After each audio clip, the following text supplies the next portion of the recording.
우리 창세기 11장 1절에서 9절까지 우리 말씀 한번 보고 말씀 듣겠습니다. 같이 말씀 읽겠습니다.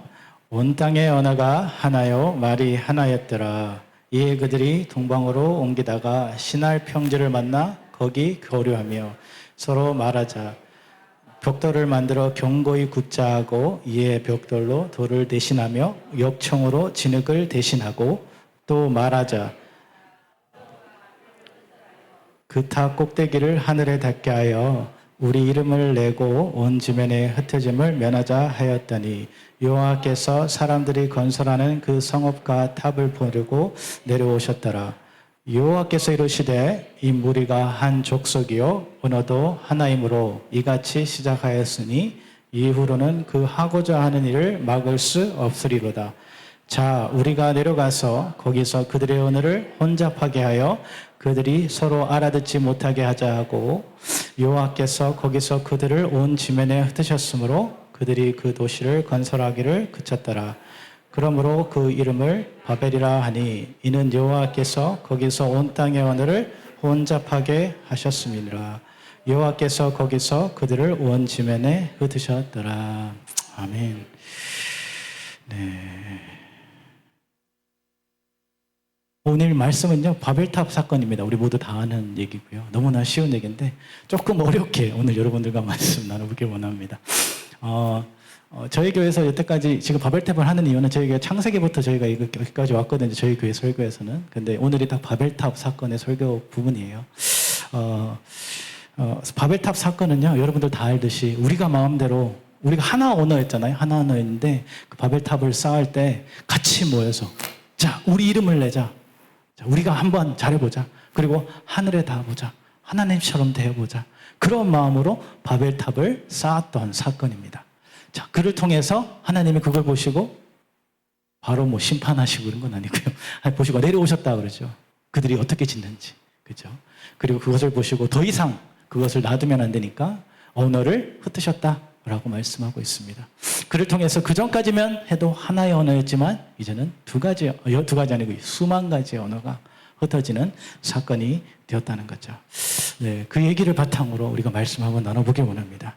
우리 팀 프로젝트 같은 거 하면 팀들이 같이 모여서 프로젝트를 하면 이런 얘기 많이 합니다. 우리 한 번에 끝냅시다. 이번에 잘해봅시다. 근데 팀으로 같이 이렇게 프로젝트를 일들을 하면 어떤 일이 벌어지는가요? 저 아이디어 내가 아이디어 냈잖아요. 근데 내 아이디어가 무시되면 어떻게 돼요? 기분 나쁘잖아요. 그죠?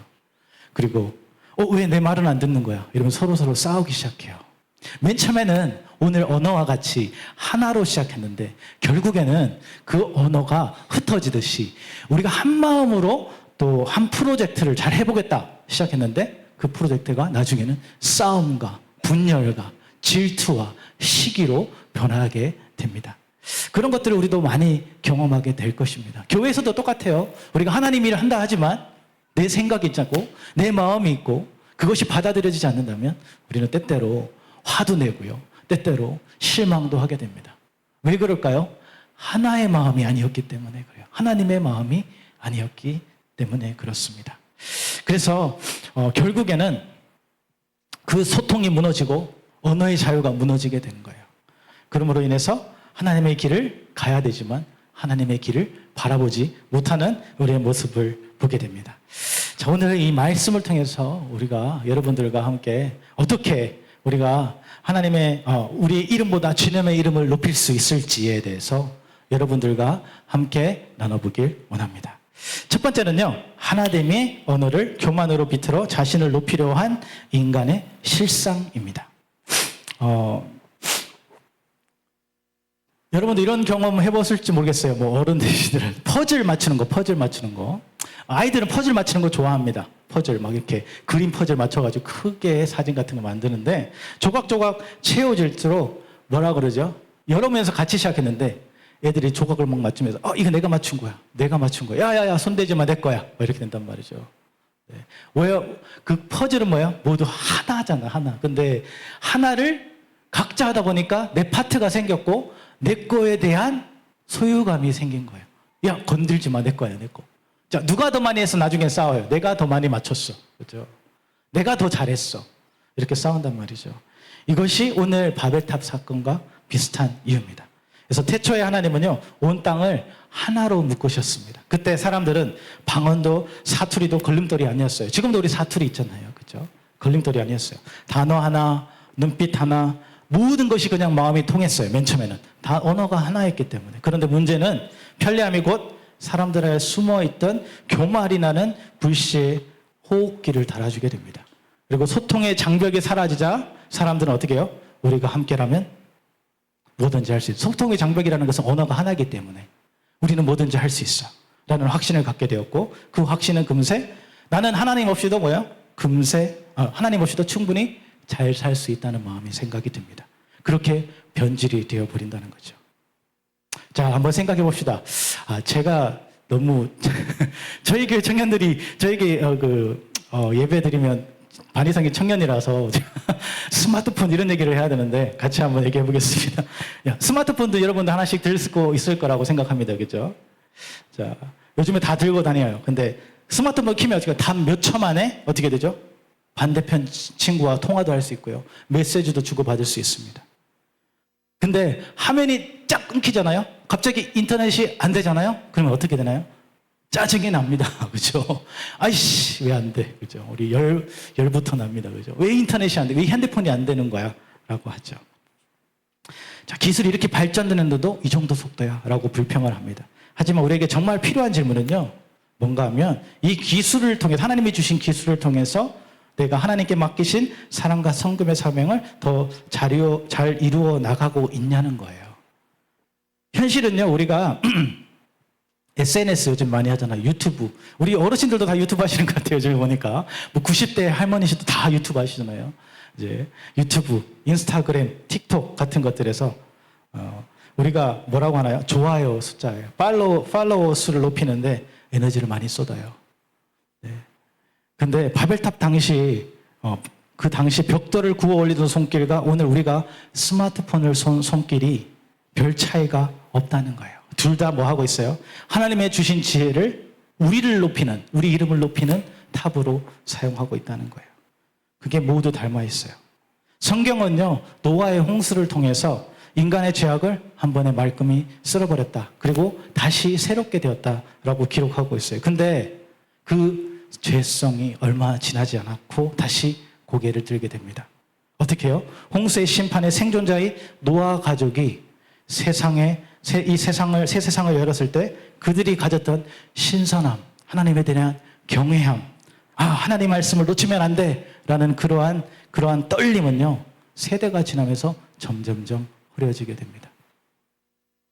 그리고 구전으로 전해지는 하나님의 경고와 약속이 옅어질수록 어떻게 되죠? 눈앞의 현실과 내가 손에 쥘 수 있는 그 안정이 더 또렷해 보입니다. 그래서 그들이 신할 평지에서 자리 잡고 뭐라고 하는가 하면, 야, 우리 같이 모여 살자. 흩어지면 죽어. 우리 같이 모여서 같이 바벨탑을 쌓자라고 합니다. 여기서 왜 그랬을까요? 벌써 불안이 드러나요. 나 혼자서는 할 수 없어요. 같이 죄지으면 좋은 거니까. 같이 하자. 같이 해보자. 하나님이 아닌 공동체에서 그 규모와 사람을 의지하며 세상의 것들을 붙잡고 안심하려는 그 마음들이 그들 마음 가운데 자리 잡게 됩니다.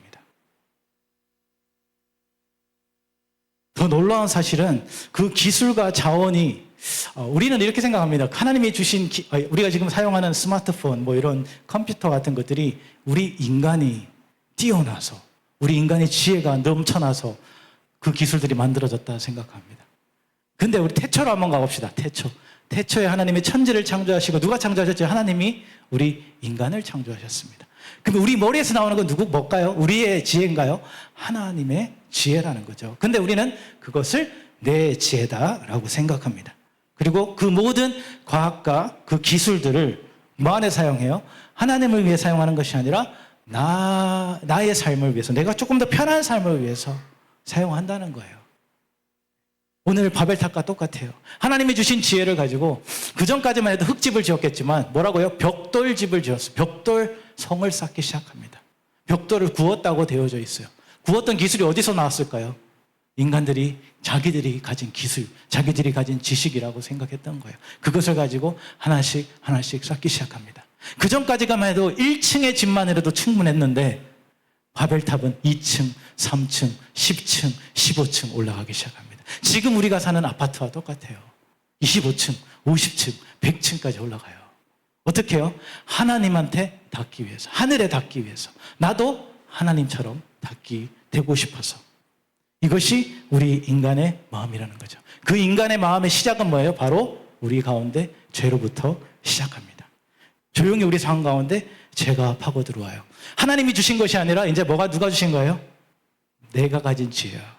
내 시야가 흐려지기 시작합니다. 그래서 창세기 11장 4절에 말합니다. 우리 이름을 내자. 하나님의 이름이 아니고 내 이름이 높아지자. 그렇게 외치던 사람들처럼 우리도 하나님이 창조하신 광활한 하늘 대신 탑 꼭대기에 가려진 조그만한 전망대에 올라서 세상을 다 본 것처럼 얘기합니다. 내가 다 가졌어. 내 능력이 다해라. 라고 우쭐대면서 얘기합니다. 여러분들 차에 보면 내비게이션 있잖아요. 내비게이션.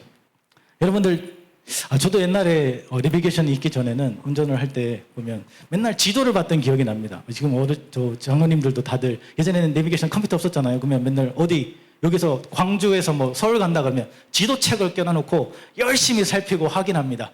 어디로 가야 될까, 그죠? 맞나요? 저만 그랬나요? 맞습니다. 네. 근데 지금 내비게이션 키면 길을 안내해주죠. 그리고 우리 생각은 뭐라고 하는가요? 나 길 다 알아. 이렇게 생각합니다. 내비게이션이 가르쳐줬는데요. 그죠? 내가 한 것이 아니에요. 그죠? 내비게이션이 가르쳐준 거예요. 근데 그 모든 것까지도 내가 했다 생각합니다. 그것이 우리가 가진 교만과 죄성이라는 거예요. 하나님은요, 그렇게 내버려 두지 않았어요. 그렇게 하길 내버려 두고 싶지 않으셨어요. 그래서 어떻게 하셨는가 하면 탑을 쌓을 때 언어를 흩으셨다. 중단시키시고 그것을 선택하셨어요. 하나님, 조금만 더 지켜봐 주시면 안 될까? 하고 묻고 싶지만 하나님은요, 우리의 성공보다 우리의 구원을 더 중요시 여기시는 분이셨기 때문에 잘못된 것이라면 그것을 부셔버려서라도 우리의 마음과 믿음을 바로 세우기 원하셨습니다. 여기서 우리 한번 되돌아보길 원합니다.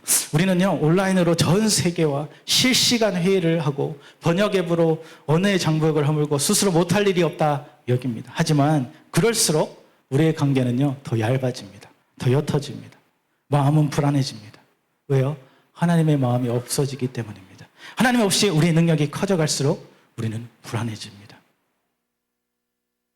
바벨탑을 샀던 사람들의 탑을 쌓으면서 하늘을 향해 점점 올라가지만 그 속에는 어떤 마음이 있었을까요? 올라가다가 혹시 이거 무너지는 거 아니야? 혹시 이거 잘못되는 거 아니야? 나 떨어져 죽는 거 아니야? 그런 두려움이 그들 마음 가운데도 있었다는 거예요. 그렇게 같이 똘똘 뭉쳐서 건물을 짓고 있었던 거예요. 현재 우리의 삶도 그런 것 같아요. 직장에서 승진하고요. 통장 잔고를 채우고 집을 넓혀가고. 근데 마음 한 곳에는 어떤 마음이 들어요?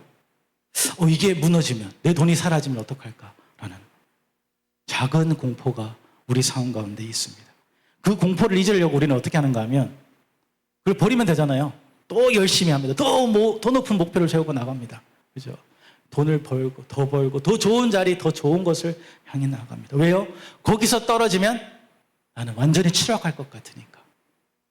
그것이 우리 인간의 욕망이라는 거예요. 사랑하는 여러분, 하나님은요, 우리의 능력이 아니라 우리의 의지와 동기를 물으시는 거예요. 문제는 그 벽돌을 쌓는 이유와 목적이 중요한 거예요. 왜 쌓아요? 나를 위해 쌓을 것인가? 하나님을 위해 쌓을 것인가? 그 차이가 있다는 거예요. 하나님을 예배하는 성전으로 향하고 있는지, 아니면 내 이름을 드러내는 탑으로 가는지. 실제로 교회 건축하면서도 이런 일들이 많이 일어나잖아요. 하나님께 영광보다 누가 얼마나 더 많이 기부하고 헌금했는지 그 명판에 이름 새기는 데 바빠요. 탑은 높지만 영광은 땅에 떨어지는 그 순간이 바로 오늘 바벨탑과 같은 사건입니다. 결국 오늘 첫 번째 포인트에서 바벨탑은 하나님께서 허락하신 완전의 소통의 은혜를 인간이 욕심으로 이용해 자신을 높였다는 데 있습니다. 하나님 우리를 주목해 달라가 아니라 하나님 우리도 능력과 지혜가 충분히 자랐으니까 이제 하나님 필요 없어요. 내가 혼자서 잘해보겠습니다. 라는 그러한 선언으로 바뀌어버린 거예요. 여러분 어떻습니까? 여러분의 삶은 그 벽돌 하나하나 놓는 게 여기 와서 예배 드리는 것이 여러분을 위한 것입니까? 하나님을 위한 것입니까? 어떤 분들이 이런 얘기 하더라고요. 저희 청년들 얘기입니다. 여러분들 얘기 아니고요. 자, 저희 청년들이 아주 믿음이 바닥부터 다 그렇습니다. 다 그렇습니다. 근데 청년들이 너무 솔직해. 그래가지고 뭐 하면 자기는 속 얘기를 다 합니다. 다 합니다. 뭐 어떤 안 좋은 얘기부터 다 합니다. 근데 그 청년들이 그래요. 나 예배를 드리니까 그냥 마음이 평안해요. 그래서 와요. 이렇게 얘기를 하더라고요. 여러분들 마음 평안하기 위해서 예배 오십니까? 아니면 하나님 예배 드리러 오십니까? 하나님의 예배 드리며 하나님의 영광을 올려드리러 오는 곳이 예배의 자리입니다. 네. 그래서 그 친구들이 저랑 같이 성경 공부하면서 많이 바뀌었어요. 많이 바뀌었어요. 많이 변화됐어요. 그래서 지금은 매일매일 실패하고 매일매일 제약 속에 살아가지만 그래도 예배에 와서 같이 예배 드리고 은혜 받고 있습니다. 자, 그것은 왜 그럴까요? 하나님의 은혜가 그들 삶 가운데 있기 때문이에요. 네. 여러분에게도 그들은 은혜가 있고 여러분들의 목표와 뜻이 하나님을 향해 있길 간절히 축원합니다. 자, 우리 두 번째 볼 수 있는 것은 죄에 빠진 우리를 하나님은 결코 외면하지 않으신다는 거예요. 자, 우리가 죄 가운데 헤매고 있을 때 하나님이 어떻게 하시는지 한번 떠올려 보십시오. 창세기 11장 5절은 이렇게 얘기합니다. 여호와께서 사람들이 건설하는 그 성읍과 탑을 보려고 내려오셨더라. 단 네 글자 동사가 내려오셨더라라는 동사입니다. 여기에는 하나님의 마음이 그대로 담겨 있어요. 눈앞에서 잘못된 길을 질주하는 자녀를 그냥 두지 못해 달려 내려오는 아버지의 애끓는 심정이 담겨 있어요. 그 마음이 바로 내려오셨더라라는 단어예요. 쓸어버리셨다 하면 되잖아요. 근데 내려오셨더라라는 단어를 썼어요.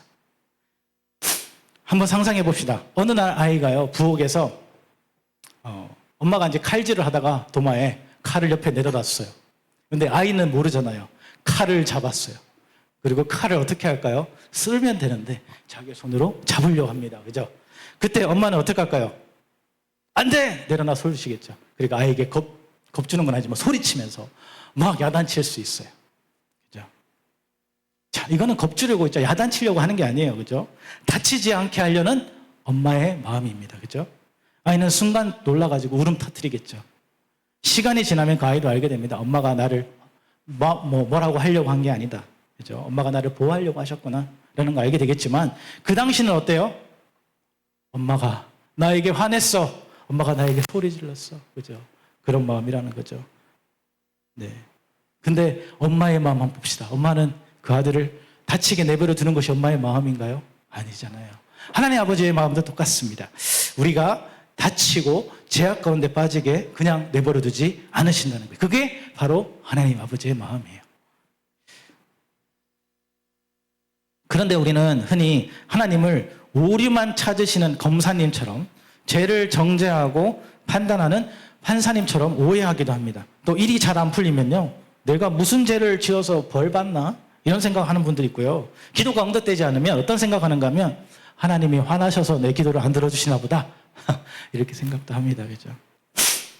그러다 보니까 누군가 고난을 겪으면 곧장 그 원인을 어떻게 해요? 죄에서 찾으려고 해요. 어려운 가운데 있는 사람들을 손가락질합니다. 도와주기보다. 하지만 성경이 보여주는 하나님의 행동은 훨씬 더 깊고 따뜻한 것을 우리는 분명히 알아야 합니다.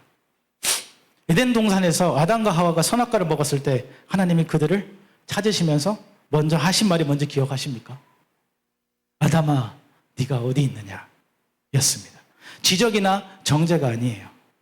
찾는 마음, 부르는 그 사랑이 먼저였다는 거예요. 바벨탑 앞에서도 동일해요. 탑이 하늘에 닿기 전에 하나님은 사람들의 마음을 먼저 보셨어요. 그들의 마음이 교만으로 부풀어 터질까봐, 스스로 파멸의 무게를 감당하지 못할까봐 하나님은 서두로 하늘에서 내려오셨습니다. 우리가 실생활에서 경험하는 하나님의 계획도 비슷합니다. 우리가 흔히 하는 질문들이 있어요. 왜 네 기도는 즉시 응답되지 않을까? 네. 이런 질문 해본 적 있습니까? 여러분, 어린아이가 과자를 달라고 떼쓰는 장면 한번 생각해 보세요. 어린아이가 뭐 과자 달라고 그래요. 그죠? 그럼 엄마는 이제 밥을 먹어야 돼, 밥을. 여러분은 밥을 먹이겠습니까? 과자를 먹이겠습니까? 밥을 먹이시겠죠. 네. 자, 저도 아기를 가지기 전까지만 해도, 뭐 과자든 밥이든 먹으면 되지, 이런 생각을 했어요. 근데 부모가 되고 나니까 과자를 먹이는 것보다 아기가 밥을 먹기를 원해요. 부모의 마음. 왜요? 밥을 먹어야지 건강해지잖아요. 과자 먹으면 아무 영양분이 없어요. 좋은 게 하나도 없어. 그러니까 엄마 입장은 뭐예요? 부모 입장은 아이가 과자보다 밥을 먼저 먹기 원해, 밥을. 그죠? 그래서 엄마는 고기, 야채 먼저 먹이고, 그 다음에 과일, 뭐 과자, 간식 먹으려고 합니다. 근데 아이 입장에서는 어떻게 하는 거죠? 안 돼! 이렇게 하면 아이는 거절처럼 느껴집니다. 그죠? 왜 엄마는 나 안 주는 거야? 그죠? 그러나 부모는 아이의 미래를 더 좋은 것을 주고 더 좋은 것을 주려고 멀리 내다보고 아이를 키웁니다. 이것이 하나님 아버지의 마음이에요. 하나님 우리를 대하실 때도 꼭 그래요. 우리가 기도가 응답되지 않아도 당연히 그 응답이 되어질 때도 있습니다. 예스! 바로 응답되어질 때 있어요. 저도 아이가 뭐 달라 그러면 바로 줄 수 있어요. 근데 안 줄 때도 있잖아요. 네. 근데 하나님도 또 기다려라 할 때도 있어요. 응답이 되지 않는다고 실망하지 마십시오. 기다리십시오. 그 다음에 기다려도 안 되면 또 기다리다가 보면 하나님이 더 나은 길을 여러분들에게 주실 줄 믿습니다. 네. 그래서 제 아이가 이제 뭐 마트를 가면 아이는 장난감 조그만한 걸 고르잖아요. 근데 엄마 아빠는 뭐예요? 더 좋은 거 사주고 싶잖아요. 그게 아빠 부모의 마음이지 않을까요? 하나님 아버지의 마음도 똑같을 거라고 생각합니다. 자, 아프리카에 사람들이 굶어 죽는 사람들이 하루에도 수도 없이 많다고 합니다. 그런데 매번 돈으로 그들을 돕는다면 그들은 하루하루 돈에만 의지하며 살아갈 겁니다. 그죠? 절대로 그들이 혼자 스스로 자립하지 못합니다. 평생 돈으로 후원해야 할지 모릅니다. 그런데 이들에게 키울 수 있는 양과 닭, 또 땅을 개간하고 심을 수 있는 곡식을 준다면, 그런 것들을 지원한다면 어떻게 될까요? 이들의 삶은 지원 없이도 점점 풍성히 살아가게 되고 결국에는 자립할 수 있게 되겠죠. 네, 맞습니다. 이것이 바로 하나님의 방식이에요. 하나님이 지금 우리에게 돈 주세요, 돈 안 주셨다 끝이 아니라요. 돈보다 더 귀하고 중요한 것을 예배하고 계신다는 거예요. 그것이 우리의 방식이 아니라 하나님의 방식으로 이끌어 주십니다. 그렇기에 우리가 이해하지 못해요. 우리가 100원 달라, 1000원 달라면 1000원이 주어져야 되는데 하나님은 1000원을 만들기 위해서 일하고 계십니다. 1000원보다 10,000원, 100,000원, 100만원을 만들기 위해서 일하고 계신다는 거예요. 그것이 하나님의 일하는 방식입니다. 여러분, 하나님이 전지전능하신 분이신가요? 여러분에게는? 아니면 그냥 하늘에 계신 하나님이신가요? 우리 하늘에 계신 하나님 아버지 이렇게 기도하잖아요. 그죠? 하늘에 계신 분이지만 지금 우리와 함께 동행하시는 분이에요. 여러분들의 기도를 응답하시는 분이에요. 그걸 꼭 잊지 않고 살았으면 좋겠습니다. 밥의 탑을 쌓는 사람처럼 우리는 종종 하늘에 닿겠다는 거대한 꿈을 꿉니다. 꿈 자체가 나쁜 것은 아니죠. 하지만 그 꿈이 하나님을 떠난 자아를 부풀리는 연료가 될 때 하나님은 사랑으로 우리의 삶에 개입하십니다. 우리가 잘못되기 전에 개입하신다는 거예요. 오늘을 흩으시고 계획을 늦추시고 뜻밖의 실패를 허락하시는 일, 그것이 바로 하나님의 사랑의 표현일 수 있습니다. 우리는 그것을 때로는 좌절로 받아들일 수 있지만 그것이 하나님의 사랑의 표현일 수 있다는 거예요. 그렇게 우리가 믿음으로 그 상황을 견뎌 나가야 하는 것입니다.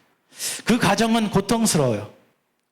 자, 우리가 애써 쌓은 벽들이요 흩어지고요, 한순간에 의사소통이 꼬이고 함께 일하던 동료가 떠나가버리는 그런 경험을 하니까요. 그러나 길게 보면요, 그 흩어짐이 우리를 하나님의 품으로 돌아오게 하는 길이 될 줄 믿습니다. 광야에서 만나를 맛보던 이스라엘처럼 우리는 비로소 사람이 떡으로만 살 것이 아니라 여호와의 입에서 나오는 말씀으로 산다는 진리를 경험하게 될 줄 믿습니다. 지금 여러분의 삶에 스케줄이 있을 겁니다. 그 스케줄에 경지표가 붙어 있을 영역도 있을 거예요. 잘 안 되는 부분, 안 열리는 부분, 안 풀리는 부분이 분명히 있을 것입니다. 수개월째 잠겨 있는 부분. 네. 하나님이 나를, 취업의 문이 잠기고, 어떤 사람은 결혼의 계획이 잠기고, 어떤 사람은 자기가 하고 싶은 일이 잠기고, 사업이 잘 되지 않고, 혹시 그것 때문에 하나님이 나를 포기하셨나 하고 낙심하고 있습니까? 바벨탑 앞에서 계신 하나님을 떠올려 보십시오. 바벨탑을 지으며 하나님처럼 되고 싶다는 죄를 지었지만 하나님은 절대로 우리를 포기하지 않으셨어요. 그렇게 우리를 구원하기 위해, 돕기 위해 더 가까이 내려오셨습니다. 위험한 절벽에서 떨어질 것 같이 아슬아슬하게 서 있는 우리를 안전하게 끌어내기 위해서이죠. 그래서 우리는 우리의 삶에서 일어나는 실패는 하나님께 버림받은 것이 절대 아니라 우리의 불안전한 방향을 바꾸시고 우리의 삶을 하나님이 인도하시는 영역으로 이끌어 주시려는 신호와 같다는 것을 기억했으면 좋겠습니다. 사랑하는 여러분, 우리가 기도 제목을 놓고 기도하며 앞길이 막막하고 보이지 않을 때 이것 또한 하나님의 뜻과 계획이 있으며 하나님은 또 다른 방식으로 나를 사랑하고 계신다는 사실을 잊지 마십시오. 그분은 언제나 친히 우리의 삶 가운데 내려오셔서 우리를 찾아오시는 분이며 우리의 죄를 심판하시기보다는 어떻게 해요? 우리의 무너진 삶을 회복하시고 그것을 기뻐하시는 분이십니다. 우리의 잘못된 탑을 허물어 주시고 죄 가운데 쓰러져 지쳐있는 우리를 하나님의 넓은 품으로 안아주시며 우리의 울음을 달래주시는 하나님 아버지의 마음입니다. 그러므로 오늘도 낙심 대신 기대를 품기를 간절히 축원합니다. 회개 대신 좌절이 아니라 회개 속에 품은 회복을 바라보길 간절히 소망합니다. 하나님은요 지금도 일하고 계십니다. 그리고 그 일하심은요 언제나 우리를 사랑으로 완성시키는 방향입니다. 그 진리를 붙잡고 하나님 사랑 안에서 다시 일어서는 저와 여러분들이 되길 간절히 축원합니다. 우리 마지막 우리 세 번째 포인트는요. 하나님은 심판보다 구원의 기회를 택하셔서 강제하지 않고 문을 들이며 우리 인격적으로 돌이켜 보신다는 거예요. 하나님은요 이들에게 기회와 구원의 기회를 주시기 위해서 심판하시기보다 이들의 언어를 혼잡하게 하셔서 하나님은 쓸어버릴 수 있으신 분입니다. 우리 만약에 창세기에서부터 잘 모르겠다면 저희 교회 들어오셔서 설교를 보십시오. 앞에 한 달, 두 달 전부터 창세기 1장부터 아주 상세하게 설교를 했습니다. 거기 보면 여러 가지 이야기들이 나옵니다. 그래서 창세기부터 시작해서 근데 거기 보면 하나님께서 주시는 기회들이 계속 있었어요. 기회들이 계속 있었다는 거예요. 그리고 하나님은요 우리를 쓸어버리지 않고 계속적으로 구원의 기회를 주셨어요. 아담과 하와에게 뭐 했어요? 네가 어디 있느냐 했지. 야, 너 죄 지었으니까 나와. 내가 너들을 다 쓸어버릴 거야 하지 않으셨어요. 그죠? 그것이 하나님 아버지의 마음이에요. 그렇지만 물어봤어요. 네 왜 선악과 먹었어? 그때 누구죠? 아담이 뭐라 그러죠? 저기 하와는 뭐라 그러죠? 저기 뱀이. 서로 책임 전가하기 바빴어요. 근데 하나님 또 뭐라 그러세요? 야, 니네들 다 잘못했어. 니네들 다 심판받아야 돼? 하지 않으셨어요. 그 대신 뭘 주셨죠? 우리에게 인간으로서 죽음과 고통으로 삶을 살아가야 되고, 그죠? 그 다음에 해산의 고통을 우리에게 주셨어요. 그 대신 뭐예요? 삶을 연장시켜 주시고 구원해 주셔서 다시 삶을 살아갈 수 있게 해주셨어요. 그것이 하나님 아버지의 마음이에요. 지금도 그렇습니다. 우리가 죄 가운데 있을지라도 하나님은 우리를 쓸어버리길 원치 않으세요. 그 대신 하나님의 사랑으로 우리를 용서하여 주시고 다시 회복시켜 주시길 원하신다는 그것이 하나님이 주신 또 다른 기회입니다. 이들에게도 그런 기회가 일어났다는 것이요. 그리고 하나님이 언어를 흩으셨을 때 어떻게 했죠? 쓸어버리지 않고 언어를 흩으셨어요. 언어를. 하나의 언어가 여러 가지 언어가 되니까 그제서야 도시 건설하기를 그쳤다라고 성경에서 기록합니다. 더 이상 건설할 수 없죠. 의사소통이 되지 않으니까. 이것이 바로 이들에게 주신 또 다른 구원이었어요. 만약 이들이 하늘에 닿아서 하나님과 같이 되길 원했다면 이들은 모두 죽음의 심판을 피할 수 없었을 것입니다. 그러나 하나님은 그들이 죽음의 심판을 맛보기 전 이들의 방향을 바꾸시고 다시 한번 기회를 주신 것입니다. 네, 맞습니다. 하나님의 구원의 기회는 끝이 없어요. 지금도 하나님은 문 밖에 서서 우리의 마음을 두드리고 계십니다.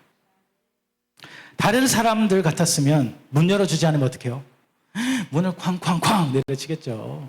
네, 요즘에 그런 거 많잖아요. 그리고 난동도 부릴 거예요. 빨리 문 열어! 그죠? 그리고 더 화가 나면 문을 부수고 들어갈 거예요. 하나님은요, 절대 그러신 분이 아니에요. 여러분들 문 닫아놨잖아요. 나 하나님 싫어하더라도 하나님 여러분을 마음 문을 쳐부수고 들어가신 분이 절대 아니에요. 기다리세요. 똑똑똑 두드리고 계세요. 화내지 않으시고요. 성질내지 않으시고 기다리고 계세요. 언제까지? 여러분들이 그 문을 열어줄 때까지. 네, 강제적으로 우리의 삶을 마음대로 끌고 다니는 분이 아니라 분명 끌고 다니는 분이 아니라는 것을 우리 분명히 기억했으면 좋겠어요. 닫혀있는 우리의 마음이 열릴 때까지 문 밖에서 기다리고 계시고, 그런 분이 너무나도 인격적인 하나님이라는 거예요. 우리는 하나님, 인격적인 하나님을 우리 인간처럼 생각해요. 그래서 심판하고 정죄하고 우리에게 벌을 내리시는 분으로만 생각한다는 거죠. 그렇지 않습니다. 하나님은 인격적이시고요, 여러분들을 사랑하시고 판단보다 정죄보다 여러분들에게 구원의 기회와 또 살 길과 회복을 주실 분이라는 것입니다.